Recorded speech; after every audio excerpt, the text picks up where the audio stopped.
हाँ अरे नहीं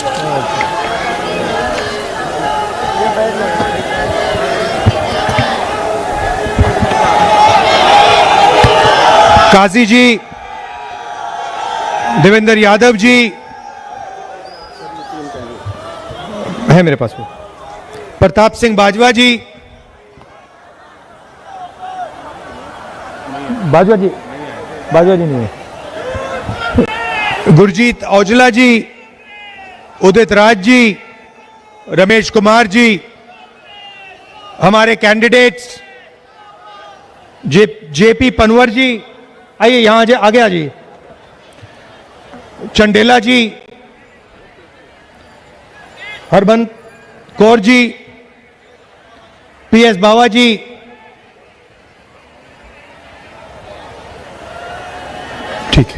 ठीक है बैठ सकते हैं, बैठ सकते हैं। Thank you sir. Thank you. Stage पे कांग्रेस पार्टी के वरिष्ठ नेता, हमारे प्यारे कार्यकर्ता,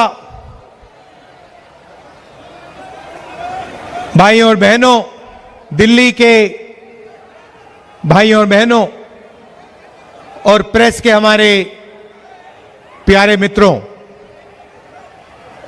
ये देखो ऐसे कर रहे हैं भैया, थोड़ा टीवी पे भी दिखा दिया करो कांग्रेस पार्टी का। आप मुस्कुरा रहे हो, वेविंग कर रहे हो, मगर थोड़ा टीवी पे विपक्ष का भी दिखा दिया करो। सिर्फ मोदी जी का चेहरा दिखाते हैं, अंबानी का दिखाते हैं, अदानी का दिखाते हैं लोग।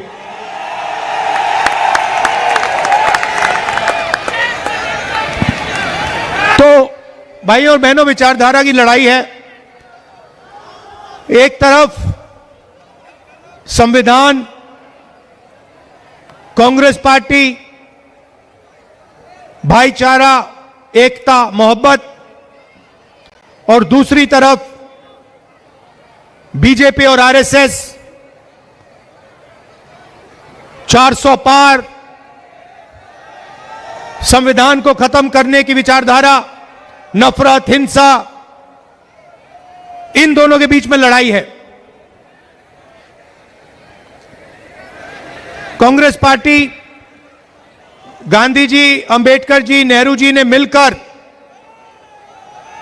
देश की जनता के साथ देश को यह संविधान दिया, और संविधान में साफ लिखा है कि हिंदुस्तान के सब लोग एक समान हैं, हर धर्म, हर जात,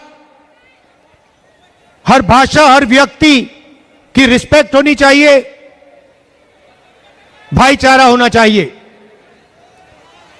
और पिछले 10 सालों में बीजेपी ने नफरत, हिंसा फैलाई है, भाई को भाई से लड़ाया है, हिंदू को मुसलमान से, ईसाई से, सिखों से,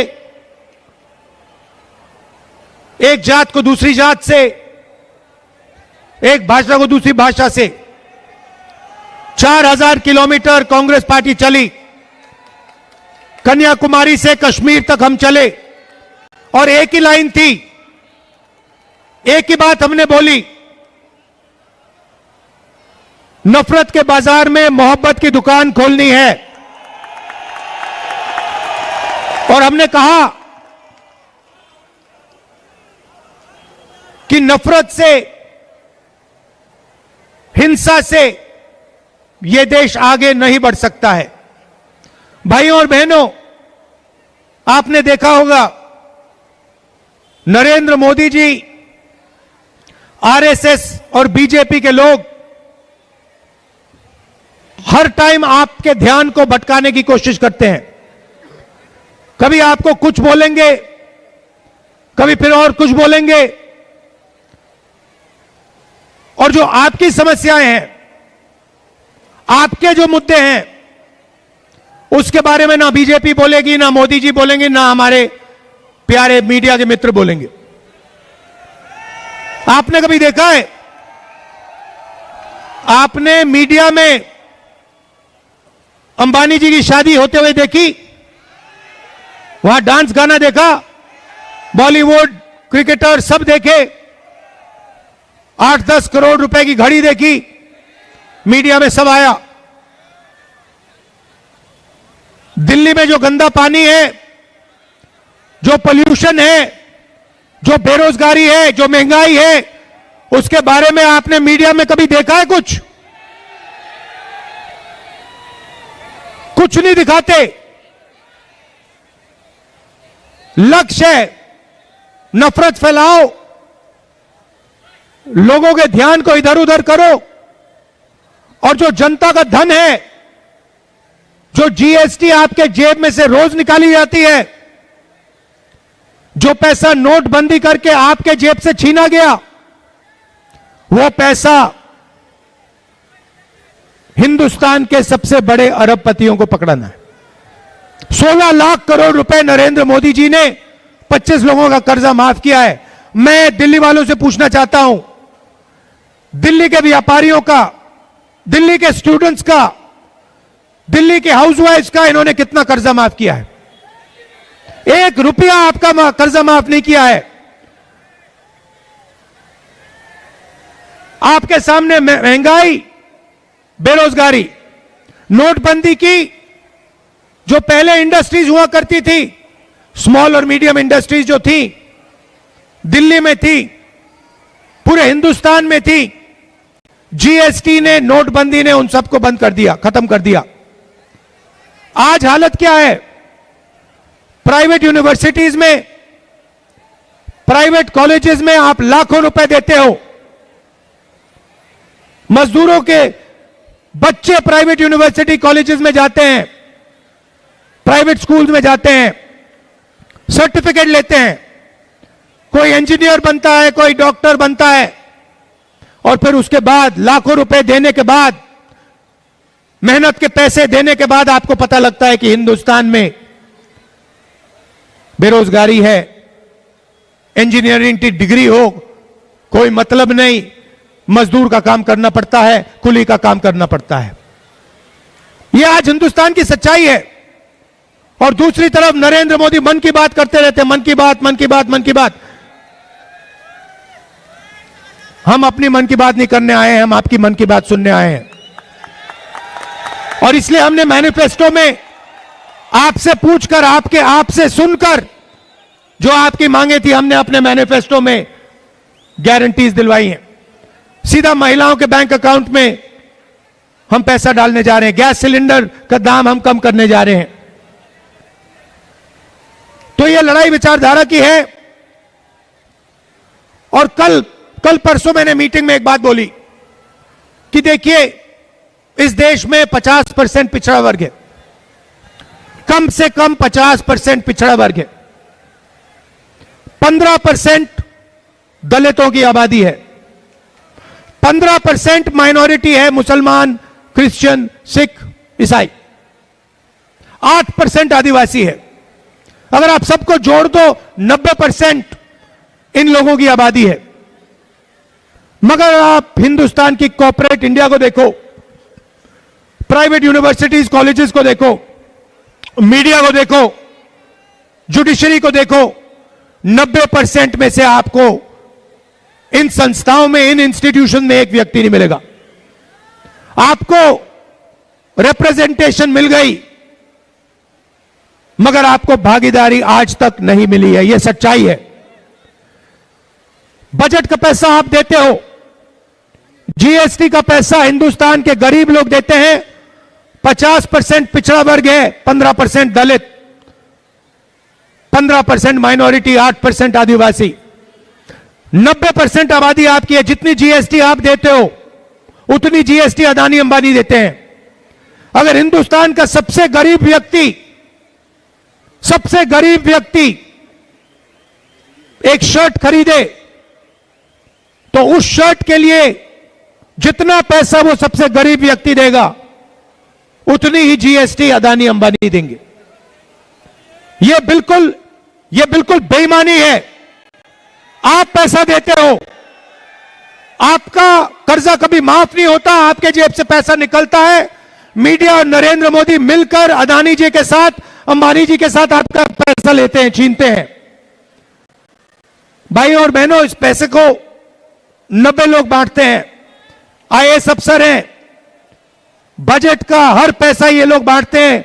कल आपको दिखेगा फाइनेंस मिनिस्टर जाएंगी ब्रीफकेस लेकर, वहां पे फोटो आएगी, फोटो देखना, फोटो में आपको एक दलित नहीं दिखेगा, एक आदिवासी नहीं दिखेगा, एक पिछड़े वर्ग का व्यक्ति नहीं दिखेगा, एक माइनॉरिटी नहीं दिखेगा। 5-6% लोग सारा का सारा धन, सारे की सारी संस्थाओं को उठा के ले जा रहे हैं। 90 अफसर हैं जो कल बजट बनाएंगे, 90, और 90 में से 3 अफसर ओबीसी वर्ग के हैं। आपकी आबादी 50%, 90 में से 3 अफसर आपके, और कल बजट में अगर 100 रुपए बटेगा तो आपके अफसर सिर्फ 5 रुपए का निर्णय लेंगे। दलितों की 15% आबादी है, 90 में से 1 अफसर उनका, अगर कल बजट में 100 रुपए बटेंगे तो दलित अफसर 1 रुपए का निर्णय लेगा। आदिवासी 8%, उनकी भागीदारी 100 रुपए में से 10 पैसे। दलितों 15% आबादी, भागीदारी 1%।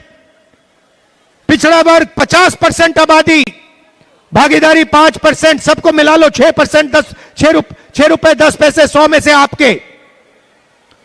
कॉर्पोरेट इंडिया को देखो, सबसे बड़ी कंपनी की लिस्ट देखो, उनके मालिकों के नाम निकालो, वहां पे आपको एक दलित, एक आदिवासी, एक पिछड़ा, एक माइनॉरिटी नहीं मिलेगा।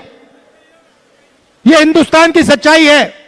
इसीलिए मैंने पार्लियामेंट में कहा, कांग्रेस पार्टी के नेताओं ने कहा, हम जाति जनगणना करेंगे और देश के दलितों को, आदिवासियों को, पिछड़ों को, माइनॉरिटीज को दिखा देंगे उनकी आबादी कितनी है, उनकी भागीदारी कितनी है। दूध का दूध, पानी का पानी कर देंगे। यह काम नरेंद्र मोदी नहीं कर सकते। भाइयों और बहनों, लड़ाई इसी बात की है। 90% के पास कुछ है ही नहीं। आप मेहनत करते हो, आप मजदूरी करते हो, देश में पिछड़ा वर्ग, दलित, आदिवासी कहां मिलेगा? यह आपको मजदूरी करते हुए दिखेगा। ये जो बड़ी इमारतें बनती हैं, ये इंफ्रास्ट्रक्चर बनता है, ये बनाता कौन है? ये बनाते आप लोग हो। ये जो सड़कें बनती हैं, बनाता कौन है? दलित, आदिवासी, पिछड़ा वर्ग, आप लोग बनाते हो। फायदा कौन ले जाता है? 5% लोग, अंबानी, अदानी, 16 लाख करोड़ रुपए वाले लोग, और बीच में केजरीवाल जी। ये देखो, ये इनकी फोटो है, टीम केजरीवाल। ये इनको ये नवरत्न कहा है। इसमें लिस्ट है इनकी, देखो, इनकी लीडरशिप टीम की लिस्ट देखो। अरविंद केजरीवाल, मनीष सिसोदिया, आतिशी सिंह, संजय सिंह, सत्येंद्र जैन, राघव चड्ढा, संदीप पाठक, सौरभ भारद्वाज, अवध ओझा। ये टीम केजरीवाल है। इसमें से भैया मुझे एक दलित नाम दिखा दो, एक आदिवासी, एक दलित, एक पिछड़ा वर्ग, एक माइनॉरिटी का नाम दिखा दो इसमें, टीम में, लीडरशिप टीम में। यह भी 2-3% की पार्टी है। केजरीवाल जी आए थे, कहा था दिल्ली की राजनीति को साफ करूंगा, यमुना को साफ करूंगा, चेंज लाऊंगा। सबसे बड़ा भ्रष्टाचार, शराब का भ्रष्टाचार केजरीवाल जी ने और सिसोदिया जी ने किया है, यह पूरा देश जानता है।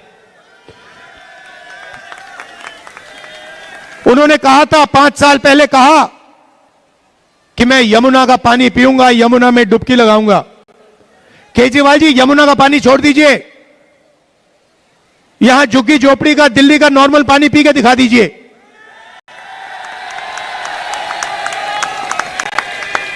पानी की बोतल लिए घूम रहे हैं, कह रहे हैं कि हरियाणा की सरकार ने, किसी और ने गंदा कर दिया। केजरीवाल, जिम्मेदारी आपकी है। आपने कहा था कि आप यमुना जी को साफ करोगे, 5 साल पहले आपने कहा था। आपके शब्द खोखले हैं, आपने कहा था कि आप दलितों की रक्षा करोगे, माइनॉरिटीज की रक्षा करोगे। मैं आपसे पूछना चाहता हूं, जब दंगा हुआ, जब हिंसा हुई, आपके साथ कौन खड़ा था? कांग्रेस पार्टी खड़ी थी या केजरीवाल खड़ा था? हमारे नेता आपके साथ थे या केजरीवाल थे आपके साथ? मैं खुद गया, मैं स्वयं गया। कांग्रेस पार्टी खड़ी थी, क्योंकि हमारी विचारधारा की लड़ाई है, हमारी कोई अपॉर्चुनिस्टिक लड़ाई नहीं है। हम सबके हैं, हम संविधान को बचाने का काम करते हैं, इसकी रक्षा करने का काम करते हैं। अंबेडकर जी की जो सोच है उसकी हम रक्षा करते हैं। तो लड़ाई, देखिए, सच्चाई है कि जब आए थे केजरीवाल जी, उन्होंने एक नए तरीके की राजनीति की बात की थी। खंबे पर चढ़ गए थे, याद है आपको? मैं राजनीति दूसरे तरीके से करूंगा, खंबे पे चढ़ गए थे, स्वेटर पहना था, छोटी कौन सी गाड़ी थी वो? आल्टो गाड़ी थी, कौन सी थी? वैगनार। वैगनार में आए थे ना? वैगनार में आए और सीधे शीश महल के पार्किंग लॉट में चले गए। करोड़ों रुपए का घर, भ्रष्टाचार, पोल्यूशन, जो शीला जी ने इंफ्रास्ट्रक्चर बनाया था, सड़कें बनाई थी, पुल बनाए थे, फ्लाईओवर बनाए थे, विकास का काम किया था, उस सब को इन्होंने खत्म कर दिया है और सिर्फ झूठे वायदे करते हैं।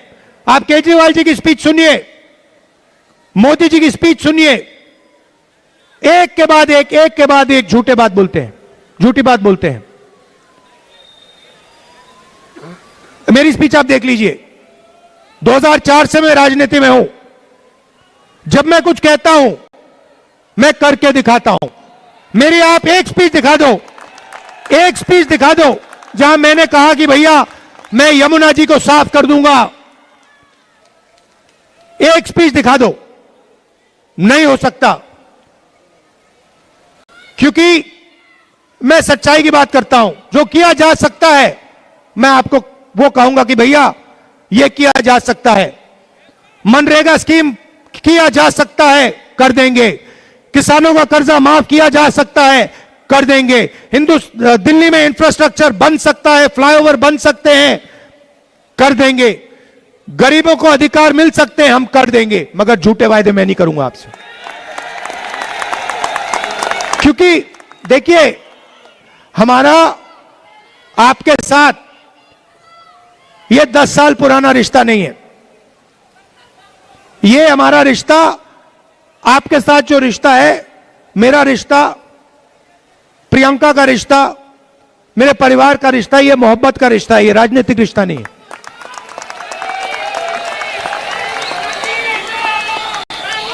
और हम आपसे मोहब्बत करते हैं, प्यार करते हैं।